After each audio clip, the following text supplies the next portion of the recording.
Right now, the range of what qualifies as an e-bike in Ontario is pretty wide. From e-bicycles to heavier e-motorcycles, they're all classified the same. But the province is proposing some new rules, and that could mean some big changes for some owners. And I thought, geez, I just bought this. You know, if they do that, I can't drive anymore. I don't know what I'd do without it. But like it or not, he'll soon have to get a license and insurance, which he fears he can't afford.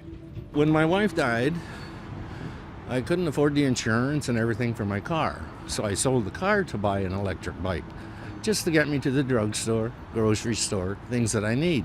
Currently, the law is this. To be on the road as an e-bike in Ontario, the motor must shut off when the bike reaches a speed of 32 kilometers per hour. E-bike weights are also capped at 120 kilograms or 264 pounds. But changes proposed by the Ministry of Transportation would push electric mopeds and e-motorcycles into the class of motor vehicles. That's regardless of their weight and even if their max speed is 32 kilometers per hour. But to keep riding his moped on Ontario roads, Peter Boucher would need the following: have his moped certified by Transport Canada, pass a test to get his operator's license, register his moped, and get vehicle insurance for it. For Boucher, that's just too much. If I don't have this, I have to count on other people, and I don't have anybody left. Everybody's gone.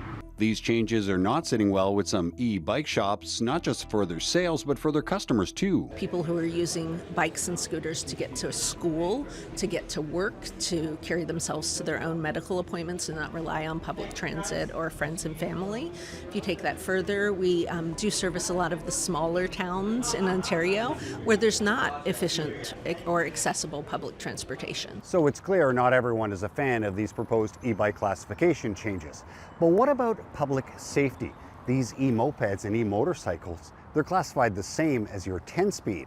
And that's why supporters say without insurance and a license, if you get into an accident with one of these, you could be on your own. I think it's about time that the increased risk of having them on the road is taken very seriously and addressed. That's why the head of the Insurance Brokers Association of Ontario says everyone on the road needs to be protected from these heavier machines. I understand that it could be limiting to certain individuals to have to pay, certainly in today's environment in the economy, to pay for insurance. But if you're part of the risk, you need to be part of the solution. Invariably, when somebody is injured, though, with one of these bikes, and if they're not insured, then it falls back on the state to make sure that the individuals are looked after, whether it be through OHIP or other mechanisms. We found someone who experienced this firsthand. Aidan O'Leary was struck and injured by an electric moped in 2018 while walking across the street. He didn't own a car, so he had no insurance. And he says police told him that the rider of the moped also didn't have insurance, so that his only recourse was to sue the operator.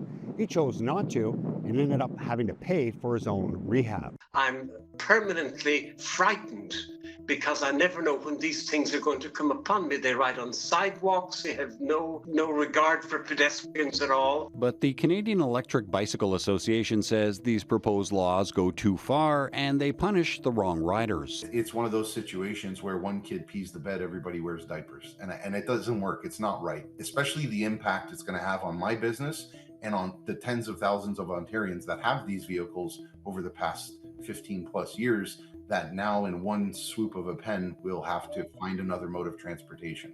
So some questions still remain. Are existing e-bikes going to be grandfathered in? And when will this reclassification start? We asked the Ministry of Transportation of Ontario these questions. They answered neither. They did say they're currently reviewing feedback and that safety is MTO's top priority for all road users. Giacomo Panico, CBC News, Ottawa.